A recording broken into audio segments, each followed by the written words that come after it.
መላው የኦሮሞ ህዝብ መላው ኢትዮጵያ ህዝብ እንድታቆልኝ የምፈልገው እንደ ቀነኒ ቤተሰብ እኛ ከአባገዳዎቹ ጋር ያልተስማማንበት ቦታ የአባገዳን ስርዓት የገዳን ስርዓት አለመቀበል ሳይሆን አለማክበር ሳይሆን የቀነኒ ጉዳት በግልጽ ሊጣራ ይገባል ከሚል አኳያ ነው።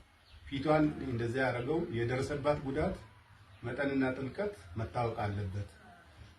በጎጂው በኩል እየተባለ ያለው አልገደልኩም ግን ጉማ ከፍላለሁ የሚል ስለሆነ እሱን ጉማ አንቀበልም፣ ልጃችንን ጉማ አንበላም ነው ያለው።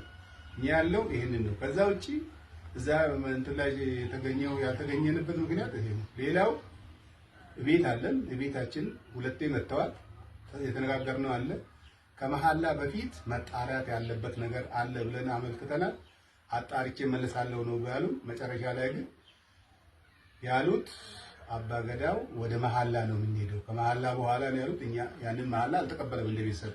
ይሄን እንድታውቁ እንፈልጋለን። በመጨረሻ ማለት የሚፈልገው መላው ውጪም ያላችሁ ውስጥም ያላችሁ ለቀነኒ ፍትህ ስትጠብቁ የነበሩ ኢትዮጵያውያን በሙሉ ከልብ የመነጨ ምስጋናችን እናቀርባለን።